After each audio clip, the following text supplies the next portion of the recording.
it's great to be back with all of you again today. We are joined. We are joined. You know, I must tell you that when I was invited to speak today, I thought that all my years of public service, and I have spent most of my life in public service, I never imagined that there would be a day whereby my beliefs, my values, the liberty and freedoms that I cherish would put me in front of 1400 Pennsylvania Avenue, pleading for my country and my president to do the right thing, to delist the MEK, to provide them the protection, and give them the opportunity to assemble at some future time.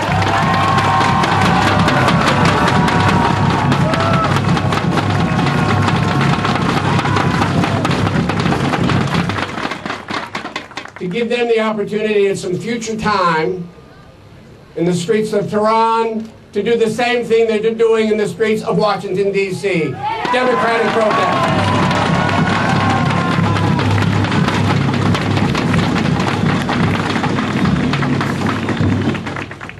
I'm here to join several other speakers with whom I'm honored to be joined in this noble cause, and literally dozens of others, and we're talking about Republicans and Democrats, conservatives and liberals, military and diplomatic leaders who served in Republican and Democrat administrations. You know, this is not a town where there's much bipartisan cooperation going on, but this is an issue that is apolitical for each and every one of us. There is a legitimate Democratic opposition group in Iran. Iran, the #1 terrorist state in the world. Probably the most responsible for destabilizing Middle East. There's one major Democratic opposition group, that's the MEK. They need to get off the foreign terrorist organization list so they can do what the Iranian people want them to do.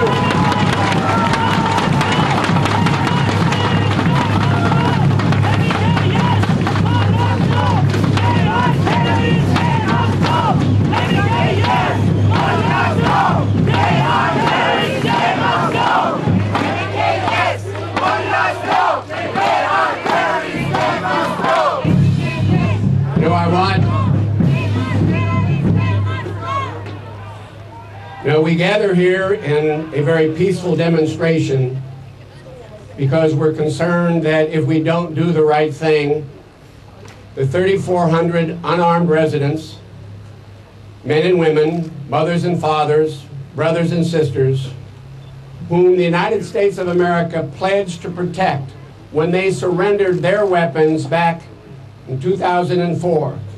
It's time for us to do the right thing. It's time for us to follow the law. Much has been said about the president's legal education as a constitutional lawyer. Much has been written about the quality of his legal education. And so I would simply ask my president, and he is my president, to follow the law. This is a country founded on a constitution. This is a country founded on the rule of law. It's not about politics, Mr. President. It's about looking at the statute, and if you look at it clearly and look at the evidence, this is not a group that should be on the foreign terrorist organization list. The only group that should be on the list is the country of Iran itself under the rule of the mullahs.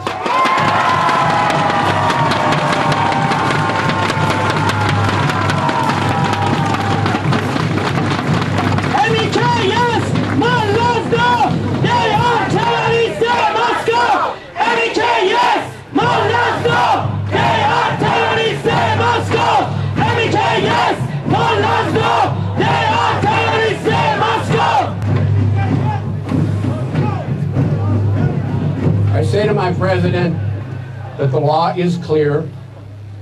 The obligation is equally clear, Mr. President. We made a commitment.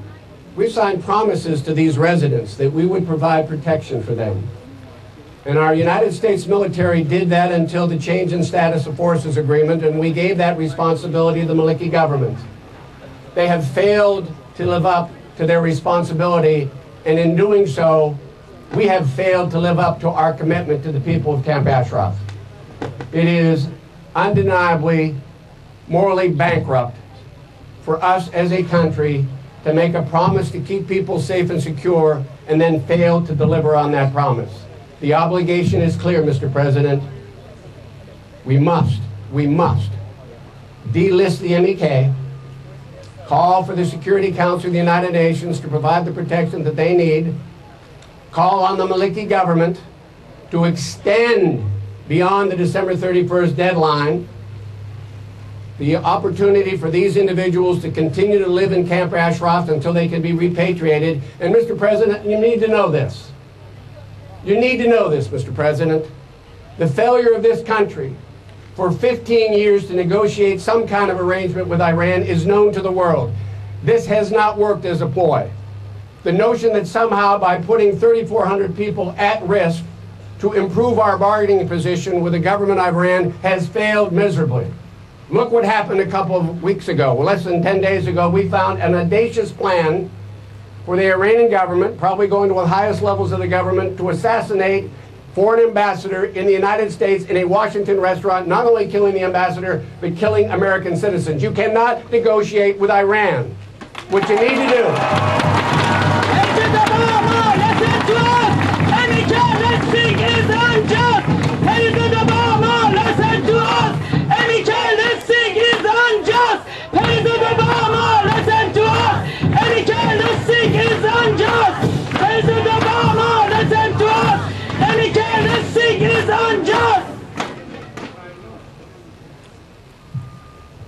I wish I had the Washington Post article with me this morning. On the front page it says, we will withdraw our troops from Iraq by the end of the year. And that article lists, Mr. President, as you make a commitment on a promise you made during the campaign, that during the course of our service over there, as we sent probably nearly 1 million men and women over almost an 8-year period, become self-determining, democratic. We've lost 4,400 men and women. Well, there are a lot of Gold Star mothers and Gold Star fathers out there who mourn the loss of their sons and their daughters, as all of America should. There's even thousands more that come home with unspeakable injuries given to the nature and the violence of this particular war.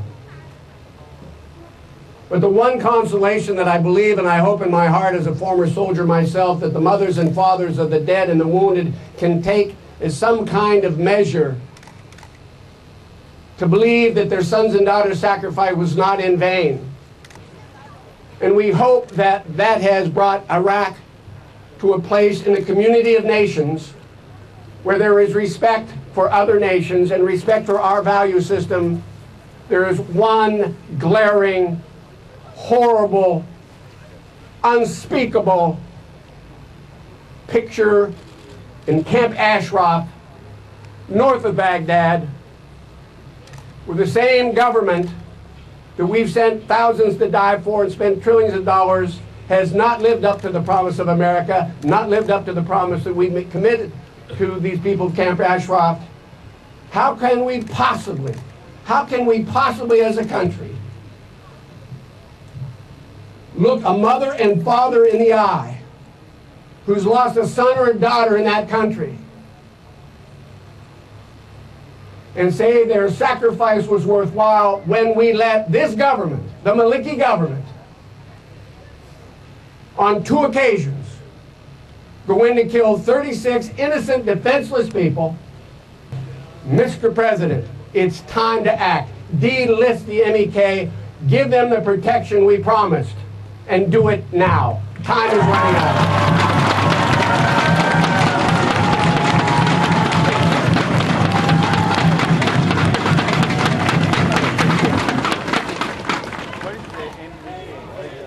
You know, ladies and gentlemen, as Secretary of Homeland Security, every day I used to go to work.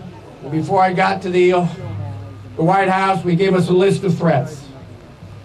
I must tell you, in my experience as both Assistant to the President for Homeland Security and as First Secretary, not once, not on one occasion, and there were hundreds and hundreds, if not thousands of threats directed at the United States of America, did I ever see a threat directed to the United States from the people of Camp Ashraf, from the people's Mujahideen of Iran, not once. Remember also this, in 2004, our FBI and our Department of Justice went and interrogated every man and woman at Camp Ashraf. And remember this, they concluded unequivocally, without hesitation, none of those individuals had been involved in a terrorist act. They saw no evidence whatsoever that their desire, inclination, attitude, aptitude, or anything else was related to disrupting America, attacking America, or American citizens. No terrorist activity. And even further, the European Union and the United Kingdom assembled jurists. And here I'm calling on my president, who is a lawyer, who said, let's take a look at this. Let's take a look at the evidence. They both concluded that the MEK is not a terrorist organization. As a matter of fact, the UK said even keeping this group on the terrorist list is perverse. And then our own court, right here in Washington, D.C., the Court of Appeals, said there's nothing in the record to keep these men and women on the terrorist list. The terrorists are in Tehran. They're the mullahs. They're Ahmadinejad. They're the team number one state sponsors around the world. Terrorister, let's go! MEK, yes! Malasta! They are terrorists, let's go!